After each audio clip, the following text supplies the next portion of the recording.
इसमें भी स्लाइड है, मैं उस पर भी थोड़ी रोशनी बाद में डालूंगा। अब ग्रो कैसे करना है कि हम कहते हैं कि हमारे पंजाब में भी इवन 16,000 एकड़ पे टनल काश्त होती है। टमाटर, खीरा, चिलीज, शिमला मिर्च, ये उसमें नॉर्मली क्रॉप्स ग्रो होती हैं।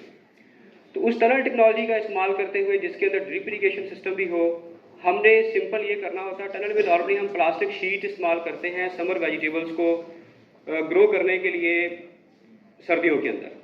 तो इसमें हमने प्लास्टिक शीट, जो पॉलीथीन शीट होती है, वो नहीं इस्तेमाल करनी, उसकी जगह शेडिंग नेट इस्तेमाल करना है।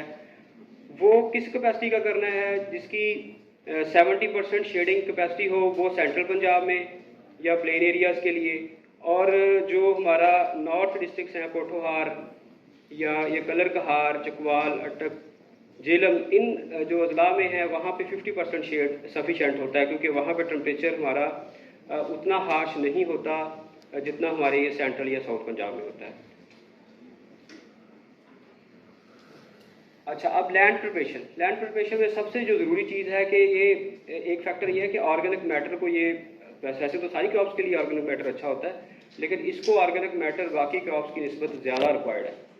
तो नॉर्मली हम ऑर्गेनिक मैटर आम क्रॉप्स के लिए 15 टन तक, 20 टन तक इस्तेमाल करते हैं।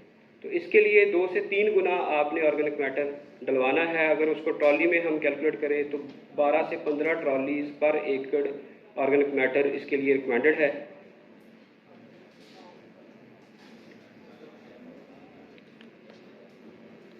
फिर उसमें ये करना होता है कि नॉर्मली क्या होता है कि हमारे यहाँ एक फार्मर्स को, वैसे तो बड़े समझदार है फार्मर माशाल्लाह, आजकल सोशल मीडिया का भी दौर है, लेकिन उसके बावजूद एक गलती कॉमन है, क्योंकि हमारे पास फार्मर आते हैं कि उन्होंने जब क्रॉप लगानी होती है तो वो उससे कोई हफ्ता 10 दिन या एट द टाइम ऑफ वो sowing farm yard manure add करते हैं।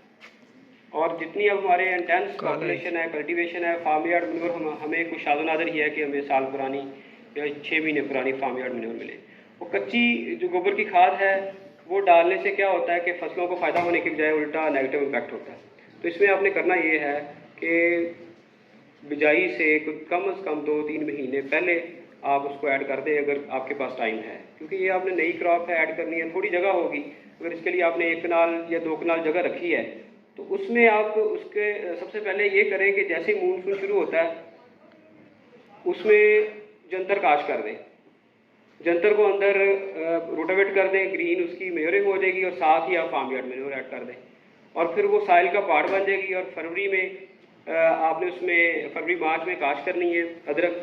तो उससे पहले 2 महीने के लिए अगर कोई पॉलीथीन शीट टनल फार्मर्स के पास होती है पुरानी, तो उससे अगर आप सॉइल को कवर कर देंगे तो उससे एक फिनोमेना है साइंस का, जिसे कहते हैं सोलराइजेशन ऑफ सॉइल, कि वो सॉइल के अंदर जो पैथोजन होते हैं, जो बाद में बीमारी के ऊपर जिनका प्रेशर बन जाता है, वो बड़ी हद तक उसमें तल्फी हो जाती है। और जो हमारे नीचे प्रोसेस है ऑर्गेनिक मैटर का, उसके गलने का और वो सॉइल का पार्ट बनने का, वो भी स्पीड अप हो जाता है।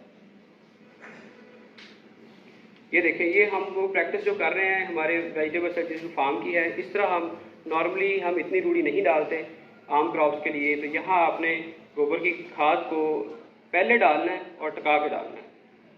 सीड रिक्वायरमेंट 900 केजी से लेके 1000 केजी सीड रिक्वायर्ड होता है पर एकड़।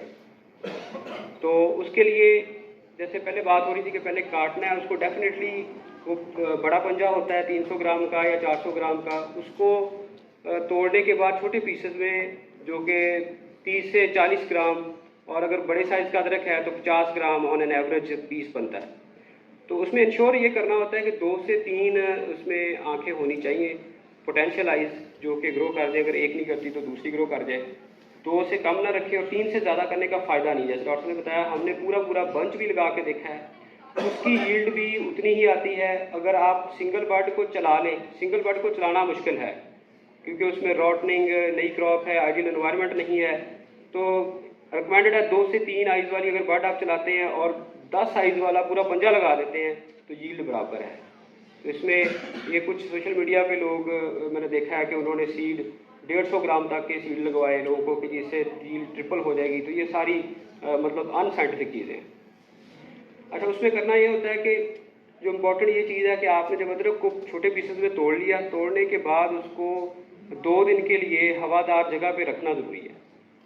ये बड़ा ही इंपॉर्टेंट स्टेप है। इसमें होता ये कि जहाँ से आप उसको तोड़ते हैं ना, वो साइड वहाँ पे हार्डनिंग हो जाती है, कैल्सिंग हो जाती है, वो हील हो जाती है जगह। जब वो हील हो जाएगी, बाद में पानी लगेगा, आपने उसको रेत में दबाना है तो रॉटनिंग नहीं होगी। अगर इधर आपने तोड़ा और उसको जर्मिनेशन के लिए लगा दिया या सीड ट्रीटमेंट फौरी कर दी, तो वो फंगस आती है और मोर देन 50% सीड जो है वो ज़ाया होने के चांसेस होते हैं।